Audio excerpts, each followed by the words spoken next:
जब कोई उम्मीद ना हो तब ज़्यादा यकीन से मांगो, क्योंकि मुझसे खुदा की शान है।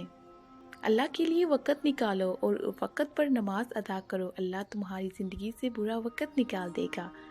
दर्द का सजदा हो और अल्लाह ना मिले, ऐसा मुमकिन ही नहीं।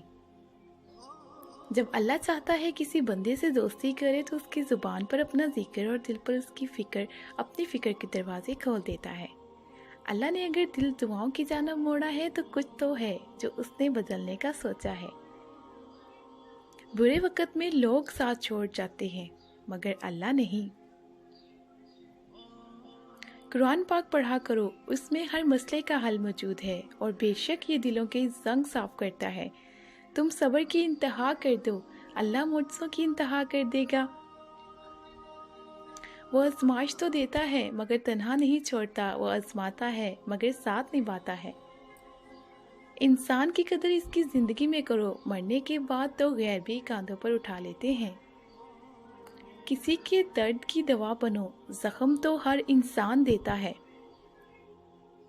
मजबूत वो है जो रोने के बाद खुद को समझाए कि अल्लाह है ना, सब ठीक कर देगा। जिंदगी अपनी खूबियों पर बसर की जाती है, दूसरों की खामियों पर नहीं।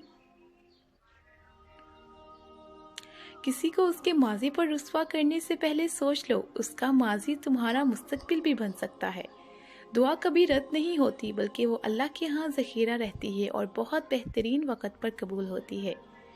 मुश्किल दस्तक दे तो खौफज़दा ना हो, आगे बढ़कर दरवाज़ा खोलें, क्योंकि कामयाबी हमेशा मुश्किल में बदल देती है। इखलाक वो हथियार है जो आपके किरदार को रोशन कर देते हैं, आपको पुरवकार बनाता है। नफरत गुनाह से करो, गुनाहगार से नहीं, शायद वो आपकी मोहब्बत में आकर गुनाह करना ही छोड़ दे। हर इंसान अपनी जुबान के पीछे छुपा हुआ है, अगर उसे समझना है तो उसे बोलने दो। हमेशा याद रखी जाने वाली चीज़ हमारे दुश्मन का जुल्म नहीं, बल्कि हमारे अपनों की खामोशी है।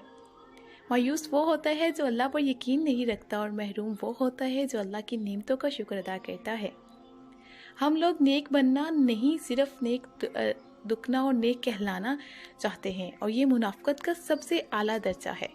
बाज़ औक़ात वालिदैन भी ऐसा दुख देते हैं औलाद को जिस दुख पर ज़ख्म भरने में उम्र बीत जाती है। अगर दुनिया फ़तह करना चाहते हो तो अपना लहजा धीमा रखो, क्योंकि लहजे का असर तलवार से भी ज़्यादा होता है। शऊर का पहला दर्जा खामोश रहने की आदत, दूसरा दर्जा बदतमीज़ी का जवाब ना देना, और तीसरा दर्जा बदइखलाकी का जवाब इखलाकी से देना। नेकी का मौका मिले तो फ़ौरन कर लेनी चाहिए, देर ना करें।